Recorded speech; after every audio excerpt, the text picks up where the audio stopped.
Bien, buenas tardes a todos los que nos siguen por el canal de la Ramona Cultural. Pues bienvenidos al nuevo programa de 400 segundos. Esta vez, como lo habíamos anunciado, tenemos un programa especial en el que pues vamos a realizar una entrevista a Diego Sorno, ¿no? Periodista, cineasta, director de Vaquero del Mediodía, documental del que vamos a hablar ahora y también obviamente del autor. Y para eso, bueno, estamos con Andrés Laguna y Santiago Espinosa, como siempre, quienes nos van a comentar un poco y nos van a introducir a pues el documental y al director, al autor de este importante documental que, bueno, está en Netflix ahora. Andrés, Santiago, bienvenidos.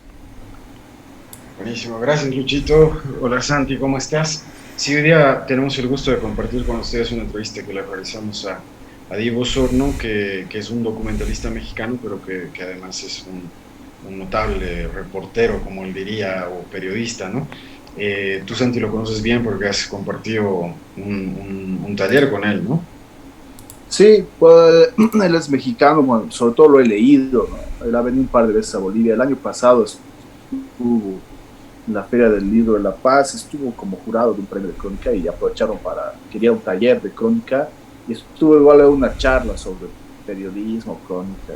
Entonces ahí sí tuve opción y voy a charlar con él, que realmente pese a que es relativamente joven, pasar por los 40 años más o menos, es ya un periodista de larga data, con mucha trayectoria, que se ha especializado, entre otras cosas, en México en investigación del tema del narcotráfico, que no es nada nuevo allá, pero al que le ha dedicado muchos años, tiene un par de libros sobre los carteles de los Zetas, Sinaloa, pero también se ha metido a investigar otras cosas, como al mexicano y uno de los hombres más ricos del mundo, que es Carlos Slim, ¿no? Al que también le ha dedicado un libro.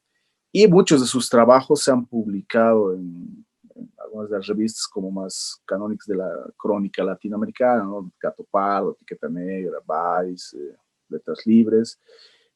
Y yo sí lo conocía sobre todo por su faceta como cronista, digamos, eh, y en los últimos años ha incursionado también como documentalista, ¿no? Que él lo que decía en ese taller que dio en la Paz es que casi era como una prolongación de su curiosidad y de su instinto, digamos, reporterismo, meterse al cine desde el documental, ¿no? De hecho, hay algunos, como dos o tres largos, uno se llama El Alcalde, y este del que vamos a hablar, que es el más reciente, que es Vaquero del Mediodía, que está en Netflix, y incluso ha llegado a hacer algunas miniseries documentales, ¿no? Una que se lanzó el año pasado, que se llama 1994.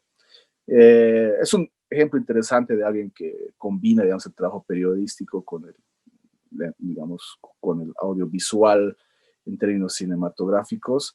Y claro, nosotros también lo conocíamos, yo por estos talleres que había, o este taller que había compartido con él, y bueno, vos de antes, ¿no? Porque tú llegaste a conocerlo por una suerte de amigo o ídolo común que es Juan Villoro, ¿no?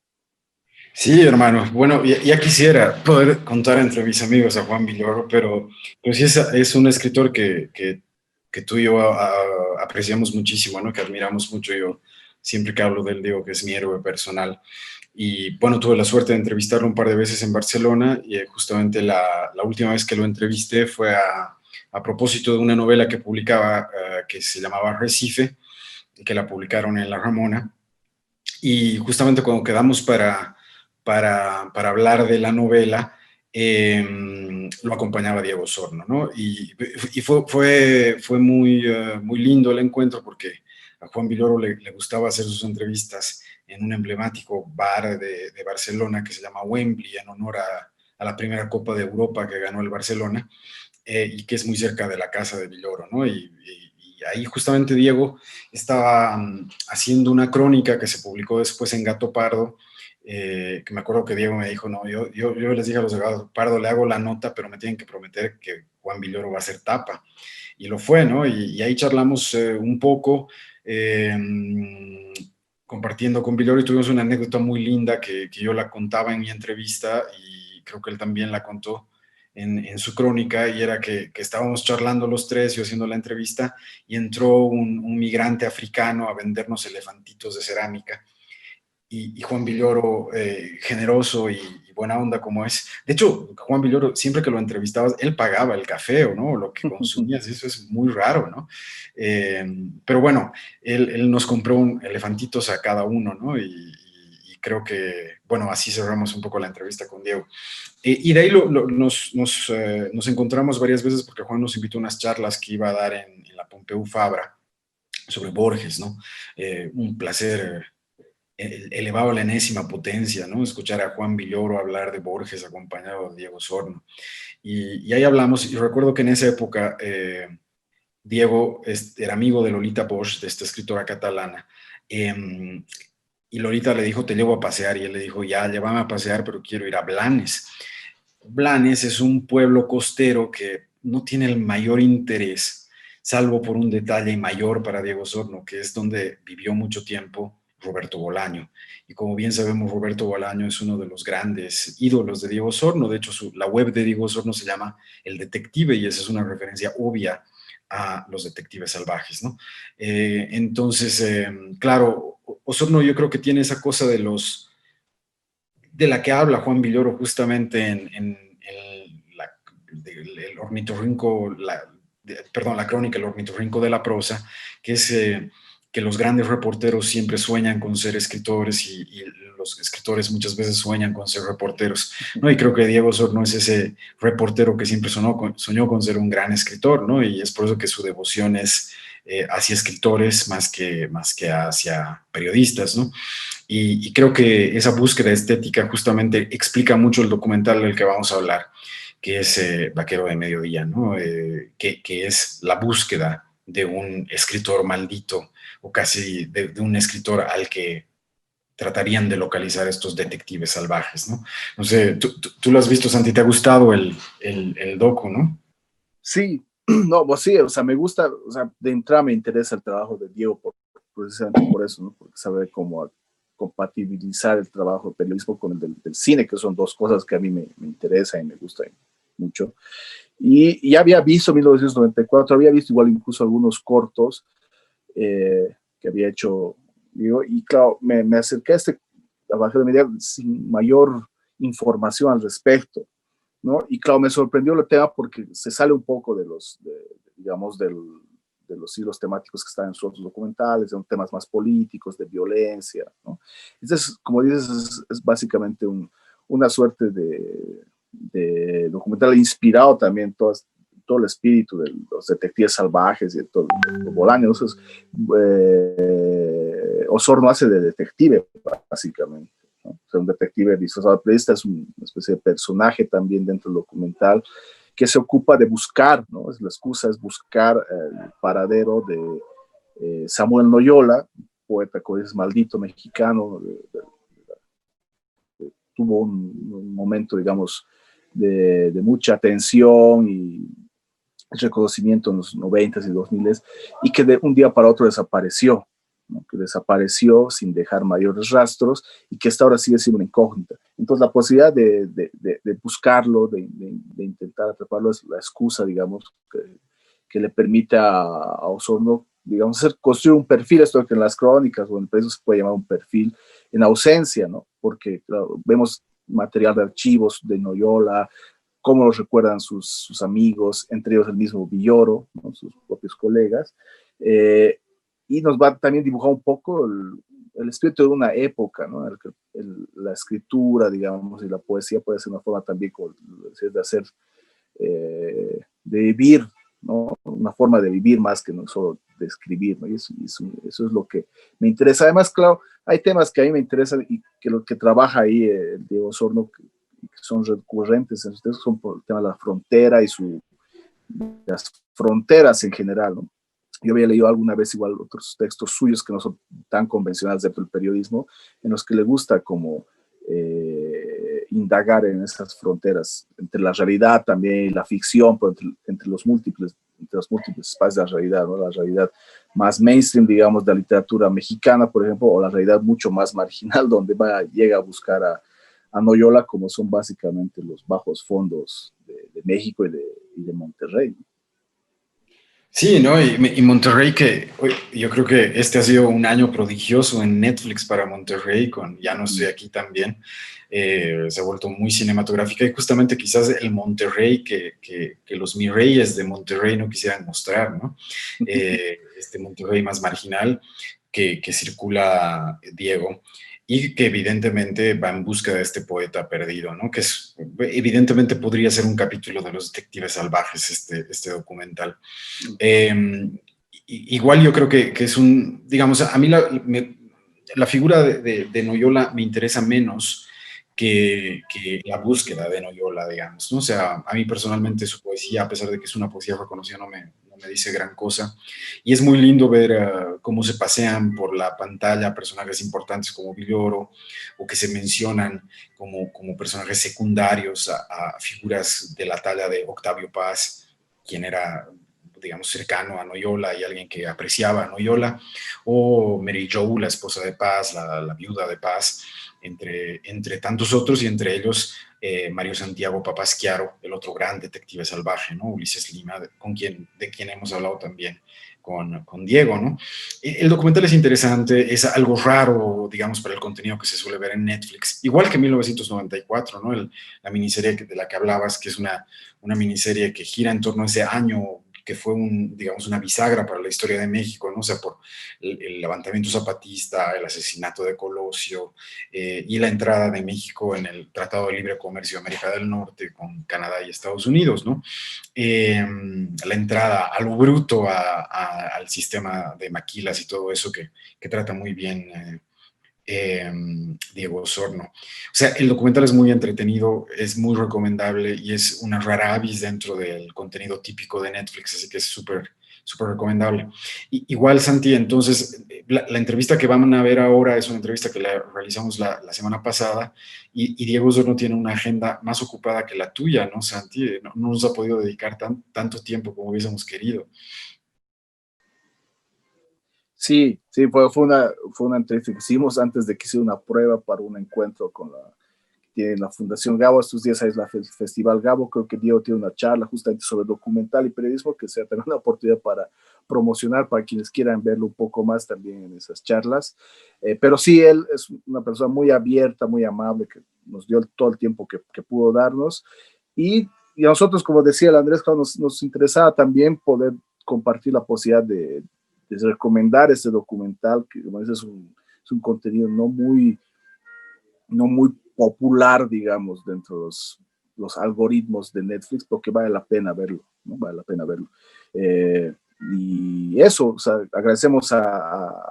queremos agradecer a Diego y a todo su equipo de asistentes que nos facilitaron la entrevista y ojalá sea de una manera también de despertar la curiosidad de los seguidores de los 400 segundos para buscar el documental, verlo y comentarlo, ¿no? Que es algo que a nosotros nos interesa.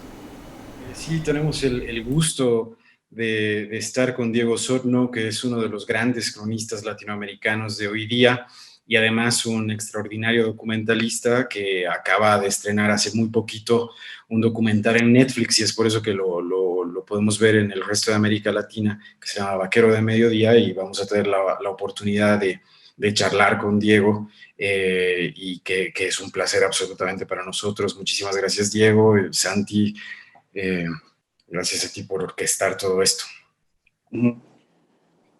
Gracias a ti, Andrés, y vamos a pasar a Diego, que como sabemos tiene una agenda bien ajetreada, y le vamos a manera de darle la bienvenida, le vamos a preguntar sobre el origen un poco de Vaquero del Mediodía, ¿no? O sea, quienes no la hayan visto todavía en Netflix, porque es un documental que está en Netflix, las vayan descubriendo, pero nos gustaría conocer, porque en el documental se revela que Diego, que es muy conocido y reputado por su trabajo como cronista y documentalista, tiene un pasado como poeta, por lo menos lo admite ahí en el documental. Entonces, es también el vínculo que lo acerca a la figura de Samuel Noyola, que es como el protagonista en ausencia de Vaquero del Mediodía. Entonces, eso, ¿cómo y cuándo conoció a Samuel Noyola, a manera de dar la bienvenida a Diego?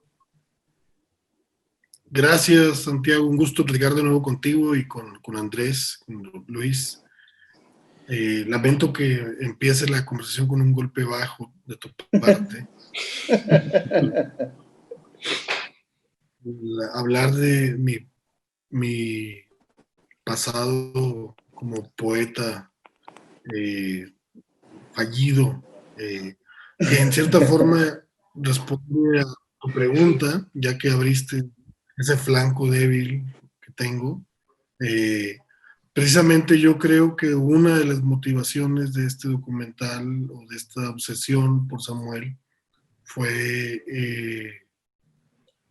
pues sí, identificar que yo no tenía lugar alguno en la poesía y que quien sí lo tenía era una persona que a mí me tocó conocer, que me tocó tratar y que desapareció de repente y que dejó una estela de rastros, de intriga que yo me dediqué a seguir para contar esta historia.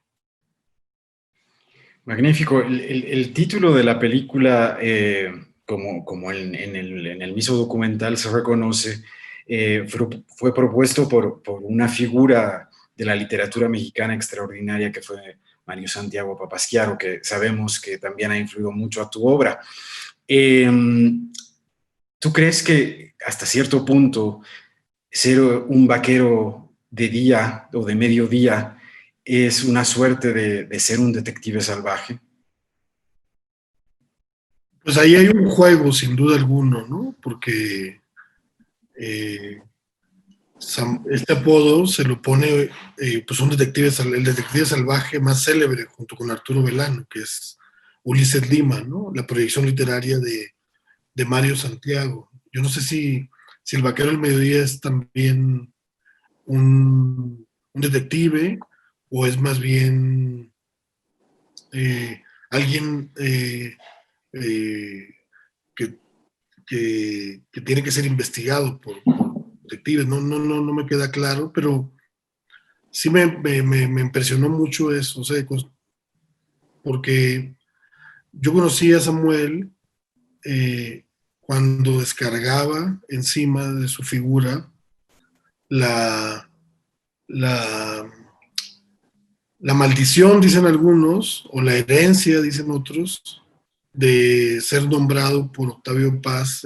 nuestro premio Nobel, como el máximo, perdón, como el poeta más inspirado de su generación. Y ya que hablamos de los detectives salvajes y de claro, sabemos que en ese grupo, en esa cofradía poética, la imagen de Paz, de Octavio Paz, era totalmente aborrecible. Entonces, algo que me llamó la atención de Samuel fue que pudiera transitar en esos dos puntos, ¿no? Como que estar en los márgenes y estar en el centro del salón. Que eso es algo que a mí me gusta mucho de, de contar mis historias, en mis libros, en mis documentales, como ir constantemente del margen al centro, ¿no? Escribir sobre Carlos Slim, un hombre millonario, o escribir sobre una guerra que ocurre en los pueblos más polvorientos del noreste de México. O sea, ese vaivén me gusta. Y ese vaivén es el vaivén de este vaquero del mediodía llamado Samuel Loyola. Ahora digo, como decíamos, tú tienes una carrera sobre todo anterior a la de documentalistas como cronista. No sé si en algún momento escribiste también algo sobre Noyola o cómo decidiste de que el material que tenías o la historia que tenías sobre Samuel era más, pues, digamos, para un documental que para una crónica. ¿Cómo definiste digamos, el formato audiovisual en este caso? Bueno, yo sí he escrito mucho de Samuel, o sea, en línea, si googleas por ahí vas a encontrar muchos textos míos de Samuel, sobre Samuel, a lo largo de los últimos 10 años. Pero sí, digamos que concentré mi aliento de esta historia en la idea de un documental, porque cuando empecé a buscarlo, yo también estaba empezando a familiarizarme con el lenguaje audiovisual. Estaba trabajando en mi primer documental que se llama El Alcalde y estaba como empezando a entender un poquito de este mundo y me entusiasmaba mucho, o me iba dando cuenta más bien que las personas que me hablaban de Samuel y los lugares donde Samuel había dejado un halo de su presencia, eran como muy, muy, muy visuales, tenían una carga visual muy, muy atractiva, que a mí me cautivaba, que entonces me empecé a imaginar ese documento. O sea, la historia me la empecé a imaginar como una película, no como texto, ¿no? Eh, y bueno, pues, yo soy un reportero, esencialmente, y un aventurero en el cine documental. O sea, aunque he hecho ya creo que 6, 7 documentales, yo no me siento como un profesional del cine documental y espero nunca serlo, la verdad.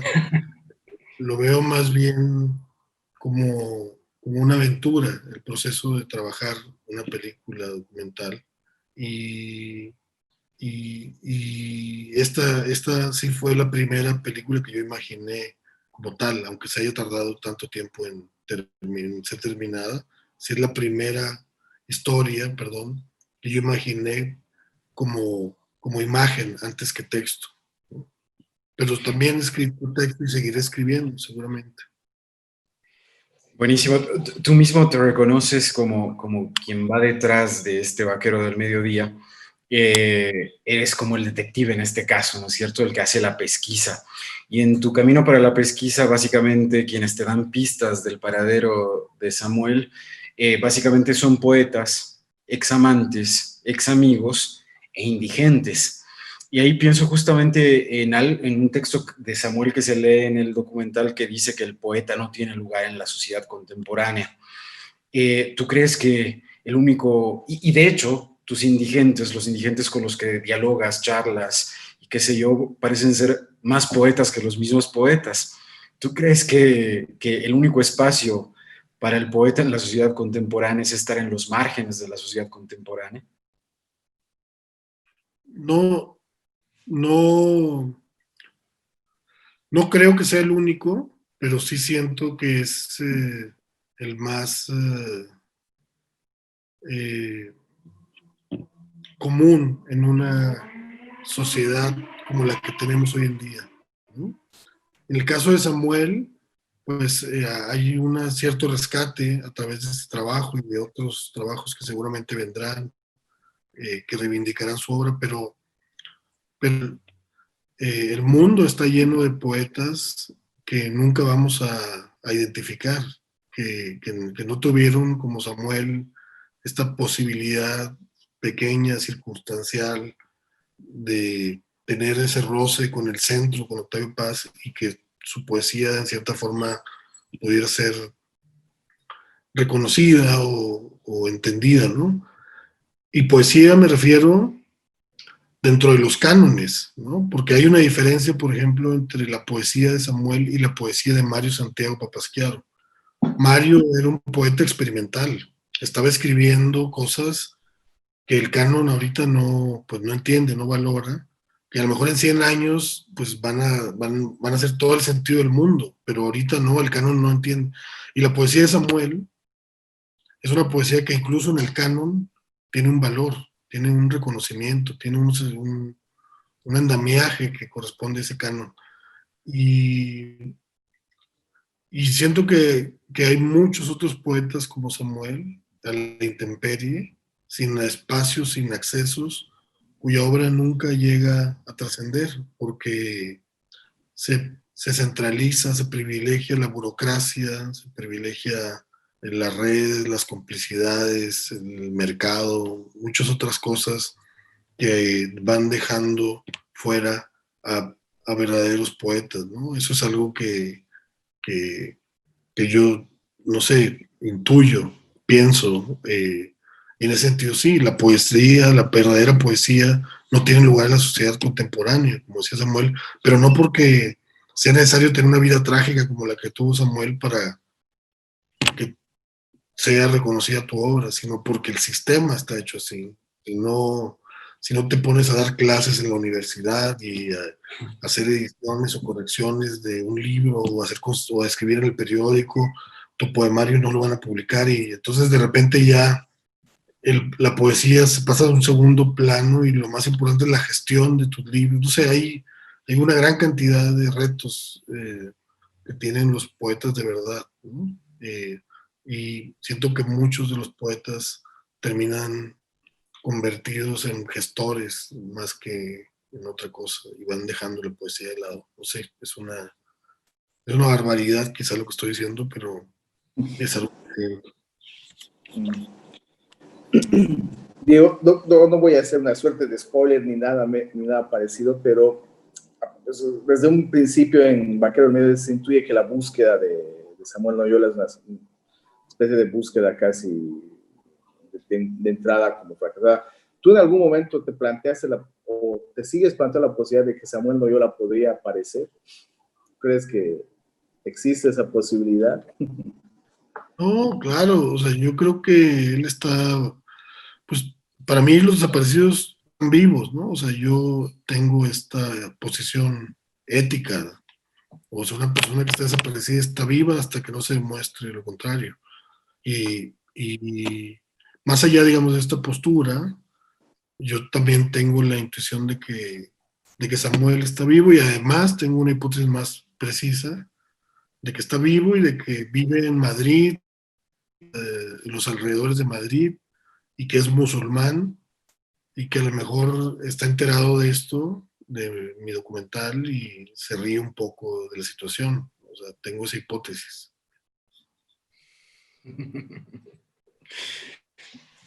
Magnífico. Diego, no sé si estás con tiempo todavía o cómo.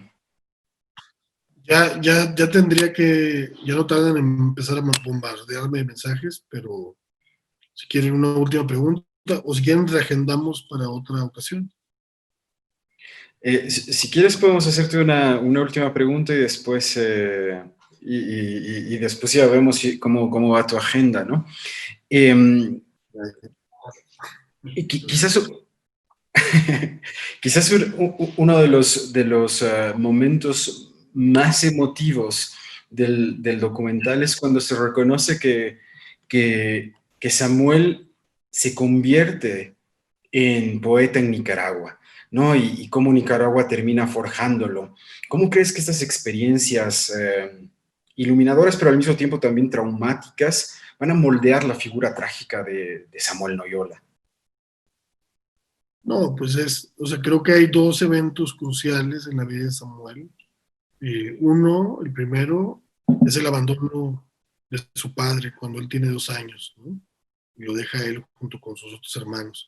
Su padre desaparece, además, ¿no?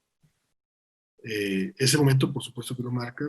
Y el segundo es el vivir esta experiencia, por un lado, llena de utopía, porque pues, recordaremos que nuestro continente solo ha tenido 3 revoluciones en los últimos tiempos, ¿no? La mexicana, en 1910, la cubana.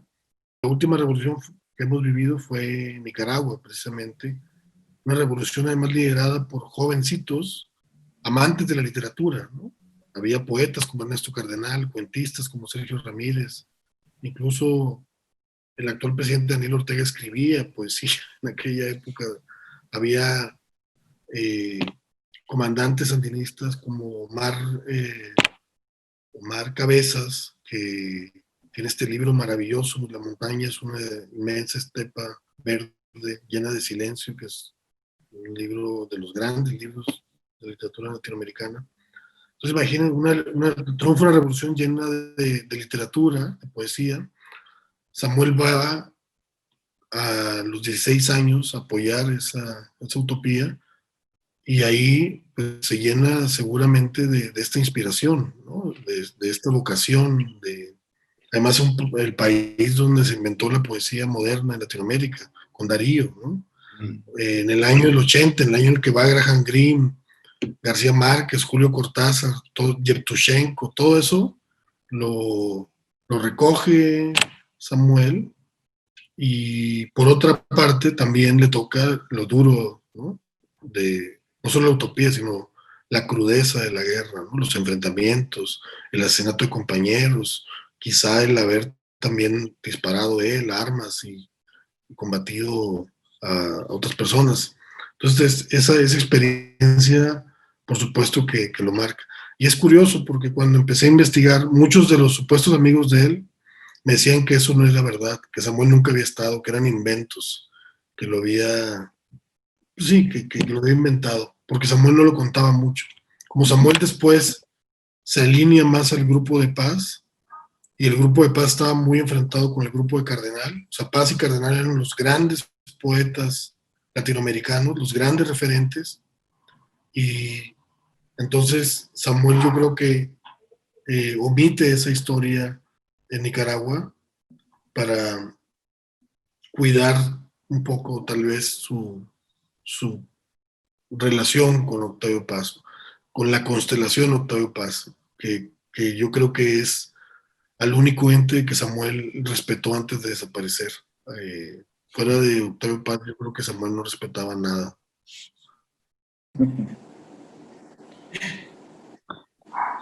Bien, creo que no te vamos a quitar más tiempo, digo, porque tampoco queremos saturar. Tienes esta conversación. Muchas gracias más bien por darte el tiempo y la paciencia. Ya veremos más adelante si podemos complementar algo, pero muchas gracias nuevamente por tu tiempo y por la predisposición a conversar con nosotros. Y felicidades por documentar, que es un trabajo que nos ha gustado mucho a nosotros. Gracias, queridos. Les mando un abrazo y espero que estén muy bien. Y seguimos ahí. Una pregunta rápida, Diego. ¿Sigues conservando el elefantito de cerámica que Juan Villoro nos regaló a cada uno? Sí, se me quedó en Sonora, en mi antigua casa en Sonora, pero ahí lo tengo, sí. Sí. Buenísimo, yo también, a ver si algún día los juntamos. Ándale, para que beban mezcal de los suicidas. Nos vemos. Gran abrazo. Bueno, esa ha sido la entrevista y el tiempito que nos ha dedicado Diego, y como saben es un gran conversador, un tipo muy inteligente, pero estaba angustiado porque Jaime Bailey lo estaba persiguiendo, ¿no? Y bueno, hemos podido hablar todo bueno, igual él nos ha abierto la posibilidad a continuar charlando, ¿no? Y es una oferta que deberíamos explotar, ¿no, Santi? Sí, queremos agradecerle. Ya les decíamos que la charla estuvo un poco interrumpida y de hecho hasta consumimos algo de tiempo en tratar de presentarnos. De todas maneras, él ha sido muy generoso y ha abierto la posibilidad de que charlemos más adelante de este u otros trabajos. Nos decía también que está trabajando en algún nuevo libro que va a salir pronto, que reúne una serie de crónicas. Nos habló también un poco, y esto no, me parece que no lo dijo en la entrevista, de su relación con Bolivia, de cómo incluso llegó a ser una suerte de secretario o amanuense de Evo Morales cuando Evo todavía era presidente. Entonces hay cosas varias que nos han quedado ahí en tintero. Pero como decía Andrés, yo creo que va a haber la chance de hablar otra vez con él, de conversar con él con más calma.